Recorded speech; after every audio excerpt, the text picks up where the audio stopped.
Hi welcome back to my channel. ఈరోజు కథ జత కలిసే 56వ భాగాన్ని వినేద్దాం.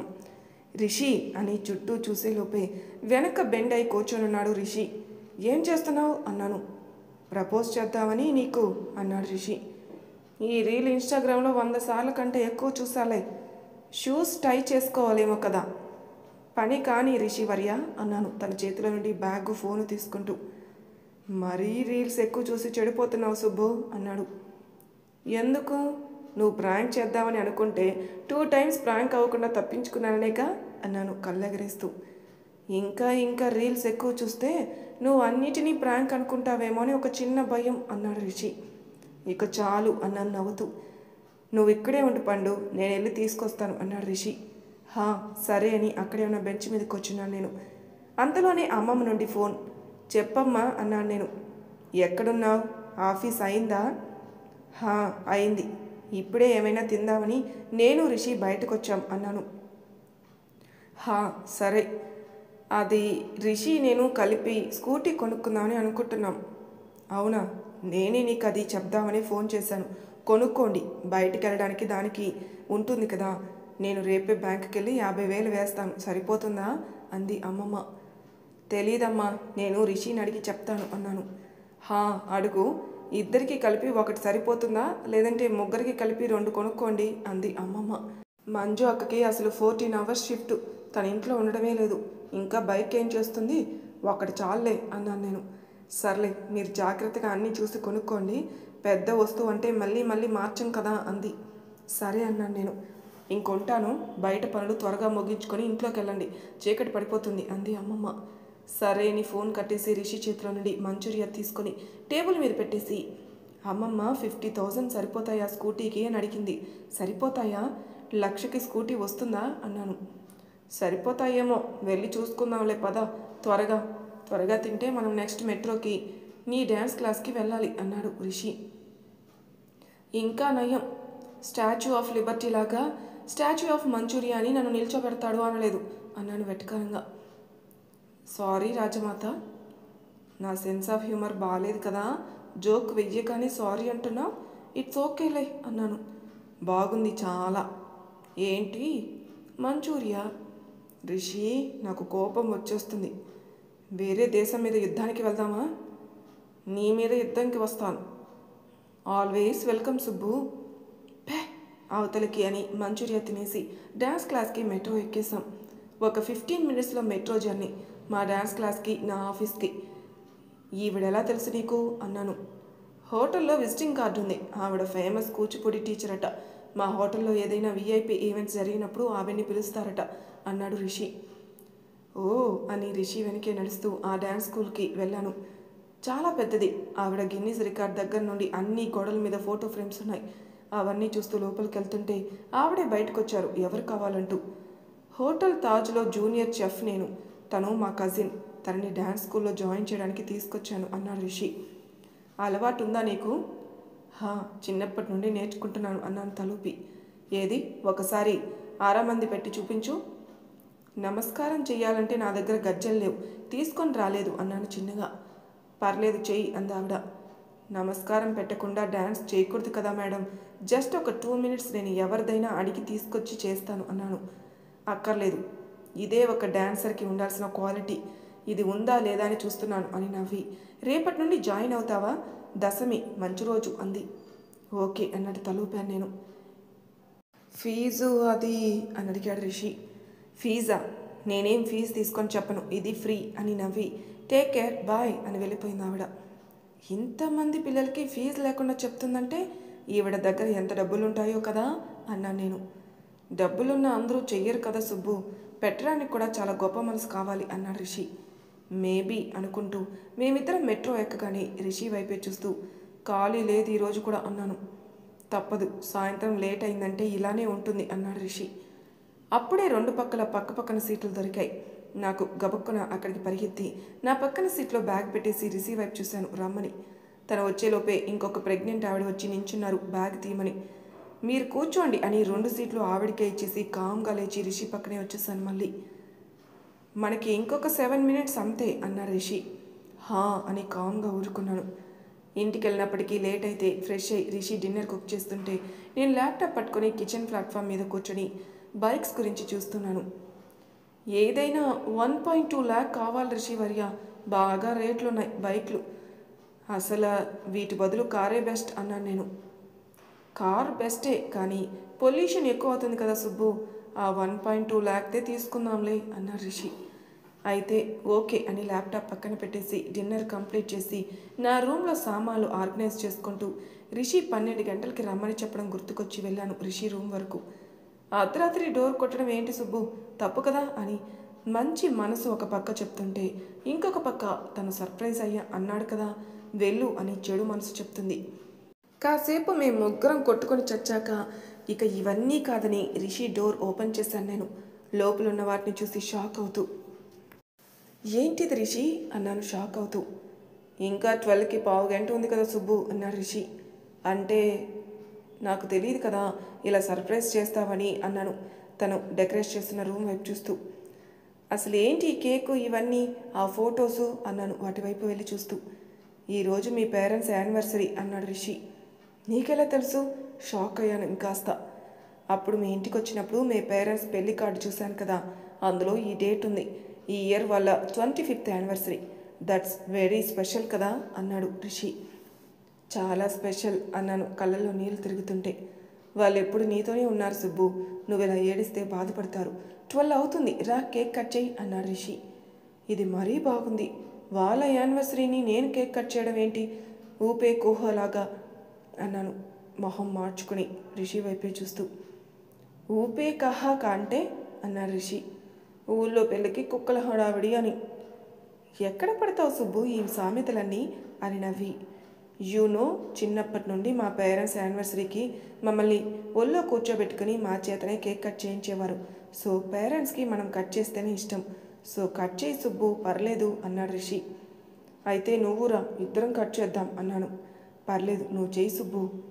చెప్పింది చేయబోయ్, నేనేం మీ గర్ల్ ఫ్రెండ్కి ఫోటోస్ సెండ్ చేయనులే అన్నాను వెటకారంగా.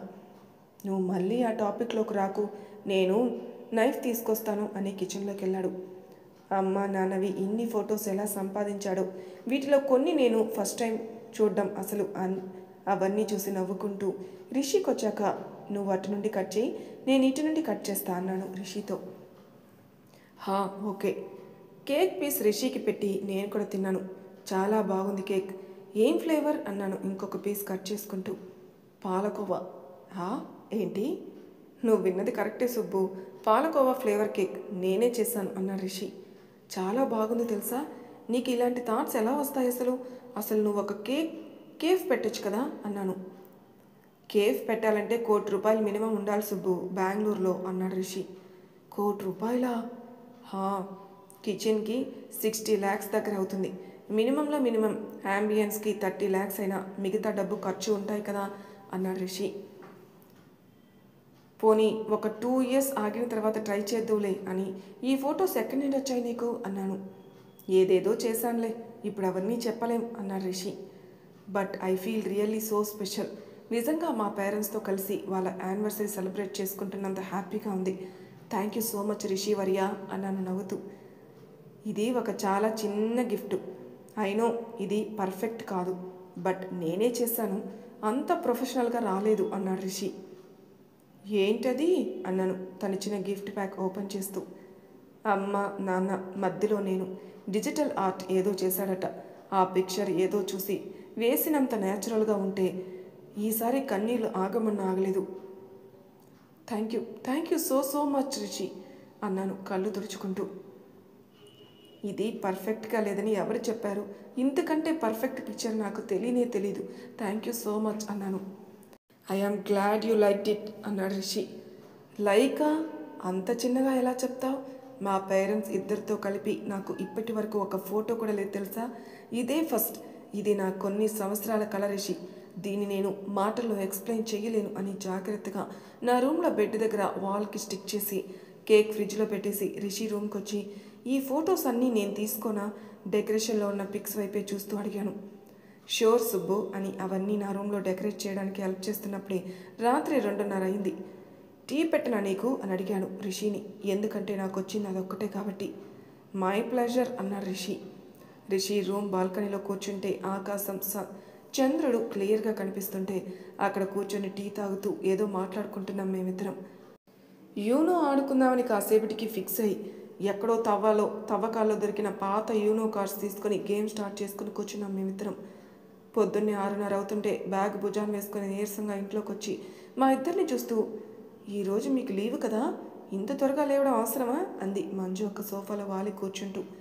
మేమింకా పడుకునే లేదు మంజు అక్క, ఈరోజు 4కి గేమ్ స్టార్ట్ చేశాం. మీ తమ్ముడు 2000 గెలిచాడు. నా డబ్బులు మళ్ళీ నా దగ్గరికి వచ్చేంత వరకు ఈ పోరాటం ఆగదు, గేమ్ ఆడుతూనే చెప్పాను. ఓరి నాయనో, రాత్రంతా పడుకోకుండా ఏంట్రా మీ ఇద్దరు, మిమ్మల్ని చూస్తుంటే నాకు మెంటల్ వచ్చేలా ఉంది అని కిచెన్లోకి వెళ్ళి కాఫీ కలుపుకుంటూ, మీకు కూడా కావాలా అంది మంజు అక్క. హా అన్నాం ఇద్దరం ఒకటేసారి. కప్పు తీసుకొచ్చి పెట్టి టక్కున కార్డ్స్ అన్నీ కలిపేసింది మంజు అక్క.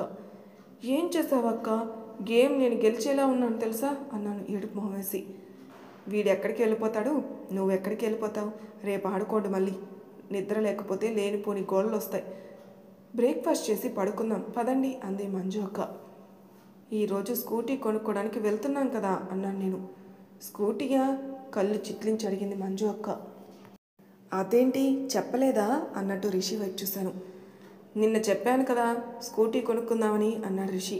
హా నువ్వు చెప్పావు, మా మరదలు చెల్లి చెప్పలేదు కదా అంది మంజు అక్క. ఏంటది మరదలు చెల్లె అంటే అన్నాను నేను. వరుసల ప్రకారం మరదలు, అయినా పిలుపు ప్రకారం చెల్లివి కదా సుబ్బు పాప అంది మంజు అక్క. అవును అన్నట్టు తలూపాను నేను. మీ రిలేషన్స్కి నా శతకోటి వందనాలు. ఈవినింగ్ వెళ్దాం పదాక్క, స్కూటీ తీసుకుందాం అన్నాడు రిషి. ఏం స్కూటీరా, మోడల్స్ అవి చూసారా అంది మంజు అక్క. సుబ్బు చూసిందక్క అన్నాడు రిషి. అమ్మో, ఫైనాన్స్ మినిస్టర్ చూసిందా, అయితే గట్టి వెహికలే, ఆలోచన లేకుండా కొనేయచ్చు అంది మంజు అక్క. నన్ను బాగా వెటకారం చేస్తున్నావక్క అన్నాను మోడల్ ఫోన్లో చూపిస్తూ. ఇది మామూలు వెహికల్లా ఉందే, ఎలక్ట్రికల్ వెహికల్ తీసుకోండి, ఇప్పటికే పొల్యూషన్ మనమైనా తగ్గించాలి కదా, ఈవీలో చూడు అంది మంజు అక్క. ఈవీ మోడల్ అంటే రేట్ ఎక్కువ అవుద్దేమో అన్నాను నేను. ఏ మీరెంత బడ్జెట్ వేసుకున్నారు? తలోక 50 వేసుకున్నాం అన్నాను. 50 మీ ఇద్దరు వేసుకోండి, మిగతా ఎంత పడితే అంత నేను వేస్తాను అంది మంజు అక్క. మేమే వేసుకుంటాంలే అక్క, నువ్వు అవి ఏదో కొనుక్కుంటానని దాచుకుంటున్నావు కదా, దాచుకో పర్లేదు అన్నాడు రిషి. ఇక్కడ అందరికంటే పెద్ద ఎవరు అంది మంజు అక్క. నువ్వే కదా మంజు అక్క అన్నాను నేను. మరి సీనియర్స్ చెప్పినప్పుడు నోరు మూసుకొని చేయడం నేర్చుకోండి. వెళ్ళి ఎగ్ దోశ వేసి తీసుకొని రండి, నేను స్నానం చేసి వస్తాను అని వెళ్ళిపోయింది లోపలికి. ఇదేంటి అని చూశాను రిషి వైపు. సర్లే సుబ్బు, మనమిద్దరమే కొనుక్కుంటే అక్కకి వాడుకోవడానికి అంత ఫ్రీగా ఉండదు కదా, ముగ్గురం కలిసే కొనుక్కుంటే ముగ్గురు యూజ్ చేయొచ్చు కదా అన్నాడు రిషి. నాకు దోశ వేయడం నేర్పిస్తావా తన వెనకే కిచెన్లోకి వెళ్తూ అడిగాను. దోశ వేయడానికి నేర్పించడం లాంటి పదాలు ఎందుకులే అని ప్యాన్ పెట్టేసి ఆయిలింగ్ చేసి ఫస్ట్ ఇలా ఒక గెరిట పిండి వేసుకొని క్లాక్ వైజ్ డెకరేషన్లో తిప్పుకుంటూ వెళ్ళిపోవడమే అన్నాడు రిషి. ఓ, సో కాన్సెంట్రిక్ సర్కిల్ లాగా కలిపి గీయాలా అన్నాను. సుబ్బు, నాకంత ఇంజనీరింగ్ వచ్చుంటే నేను ఎప్పుడో ఇంజనీర్ అయ్యేవాడిని కదా అన్నాడు రిషి. నువ్వు ఇంజనీర్వే, కాకపోతే టర్న్డ్ ఇంటూ చెఫ్, నీ ఇంజనీరింగ్ సర్టిఫికేట్ చూపించాలా ఏంటి అన్నాను నవ్వుతూ.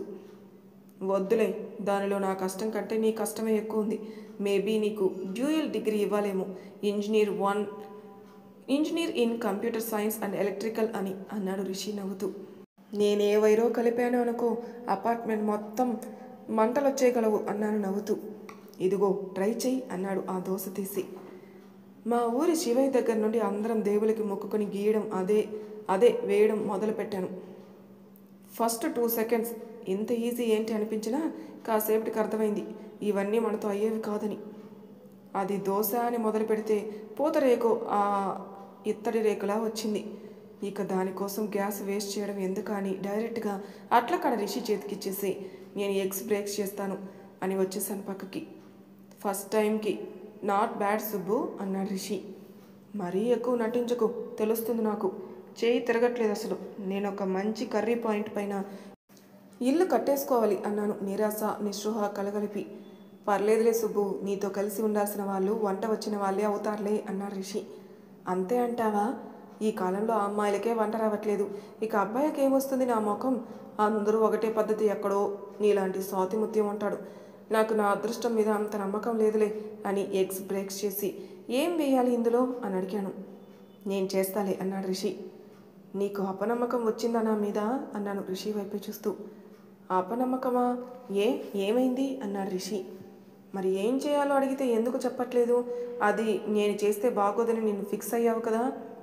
లేదు, నువ్వే చెయ్యి, నేను చెప్తానులే అన్నాడు రిషి. అరే, నేను ఆకలి మొర్రో అని చెప్పి మరి స్నానానికి వెళ్తే వచ్చేటప్పటికి మీ ఇద్దరు ముచ్చట్లు చెప్పుకుంటున్నారేంట్రా? ఏమైనా విలువ ఉందారా ఈ అక్క అంటే మీకు అంది మంజు అక్క.